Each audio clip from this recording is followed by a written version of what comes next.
Dahil nga sasapit ang bagong taon, maaga pa lang gumising na kaming mag-asawa. Hindi para hintayin ang bagong taon. Agoy, excited. Munang selip-selip, ekot-ekot at pag-iimbestiga. Kasi nga busy kami sa aming mga gawain. December 29 pa lang nagsisimula na kami. Baka kasi kami magahol sa oras, hindi namin madelibera ng aming mga customer. Ito ang misis ko talagang abala-abala. Hindi kami nagtitinginan, hindi kami nagkikwentuhan. Kala nyo siguro nagkatampuhan. Ganito munang oras, walang labing-labing. Unahin muna ang hanap buhay para may panggibing. Nagsisild na nga ako ng mga garapon. Ang misis ko naman naglalagay ng sild para mabilis ko itong matapos. Itong yatang misis ko natapos na yatang lagyan lahat. Naghahanap pa, nagpalinga-linga at tumayo sa kanyang munting trono. Ako naman ito busy pa sa pagsisil. Gamit ko nga ang blower sa buhok. Ito nga kampapaso na ang aking kamay. Sabi nga ng misis ko okay lang yan. Pag nagkapera hindi naramdam yan. Kaya nga ito si kasama for the go. Kasi pera na yan. Naniniwala kasi ako na ang pera is the good medicine. Papansin mo, walang pera, adyang malungkutin. Masakit ang ulo, natutulala, sabay kamot sa ulo, tatayo at magpapauli-uli. Yan lamang yan sa mga sintomas ng walang pera. Kaya nga ito si kasama for the go. Kailangan tayong magsumikap at magtiyaga. Kaya nga itong misis ko kumuha na ng lagayan. Kinuha na niya yung mga tapos ko na. Hatid na kasi niya doon sa may order. Bakery na katapat lang namin. Napakaswerte ko nga dito sa misis ko at napakasipag. Binilang-bilang na ang kanyang dadalhin. Chinek lahat kung ito ay ayos na.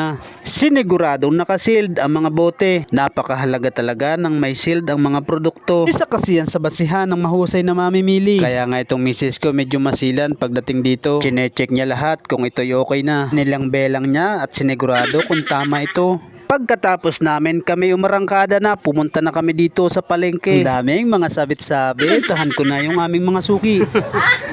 Ayan, Happy New Year kay ate. Ayan, shoutout po sa inyo. Ayan ang tindahan ni ate. Dati po maliit lang ang tindahan ni ate pero ngayon, ayan. More blessing te. Ayan ang kanyang mga paninda ngayon. So naging customer ulit natin siya ng peanut butter natin. Ayan.